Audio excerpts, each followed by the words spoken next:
The screen you're looking at right now relies entirely on a technology considered scientifically impossible for 30 years, the blue LED. Engineers had actually figured out how to make red and green LEDs decades ago, but they were so dim they were mostly stuck serving as indicator lights on things like pocket calculators and digital watches. The problem was that without a blue light, it was physically impossible to mix red, green, and blue together to create pure white. That meant LEDs could never replace actual light bulbs. Until a blue diode existed, the efficiency of LEDs remained locked inside small electronic displays, far away from the power sockets in our homes. To understand why blue was so difficult, we have to look at how LEDs create light. Inside an isolated atom, electrons occupy distinct energy levels. You can picture these levels a bit like rows of seats in a stadium.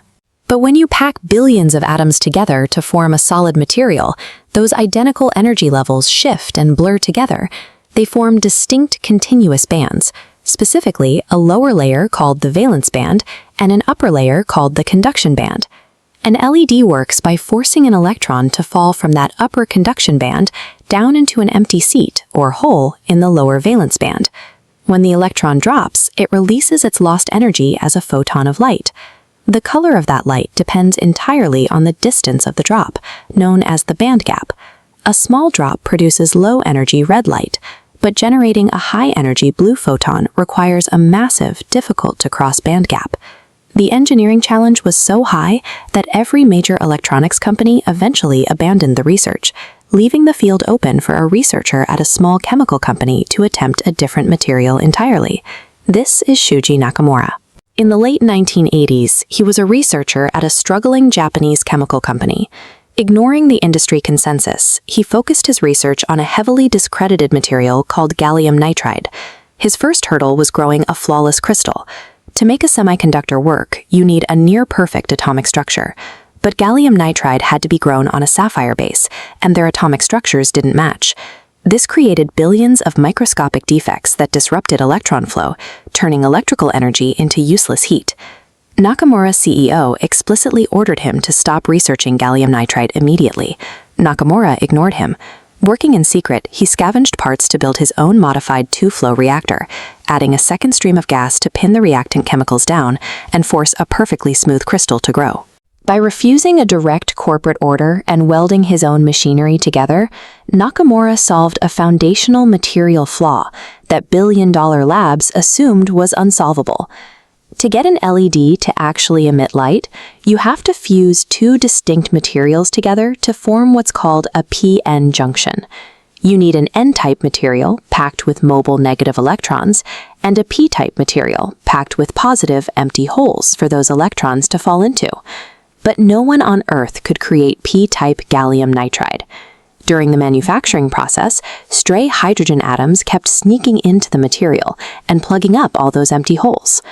Nakamura used a process known as thermal annealing, heating the crystal to 400 degrees Celsius. This physically boiled the hydrogen out of the material, leaving the holes empty and ready to conduct current. This heating process successfully yielded the world's very first viable p-type gallium nitride after 20 years of global failure. Cracking the p-type problem definitively proved gallium nitride could be manipulated like a true semiconductor. Nakamura's rogue side project was rapidly becoming a serious threat to the rest of the industry. By 1992, Nakamura's current prototype was still highly inefficient.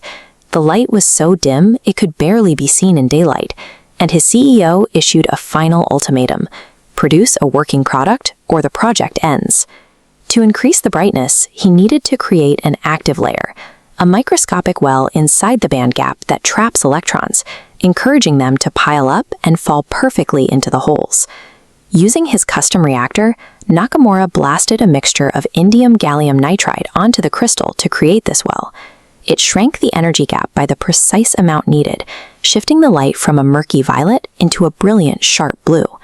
With this addition, the light output jumped from a mere 42 microwatts to over 1,500. For the first time, the LED was bright enough to be seen across a room in broad daylight, clearing the final threshold for mass production. When Nakamura unveiled his creation in 1992, he caught the entire electronics industry completely off guard. Within a couple of years, his employer, Nishia, was mass-producing 1 million blue LEDs a month. The ultimate application followed soon after. By coating this new blue LED in a yellow chemical phosphor, the blue photons are absorbed and re-radiated across the visible spectrum. That combination creates the highly efficient white LED. Nishia's revenue exploded into the hundreds of millions. In return, Nakamura was given a bonus of roughly $170 for each patent. He eventually left the company and sparked a historic $8 million lawsuit for fair compensation. Because LEDs primarily create light without wasting massive amounts of energy as heat, the ongoing global transition away from incandescent bulbs is projected to save an estimated 1.4 billion tons of CO2 emissions.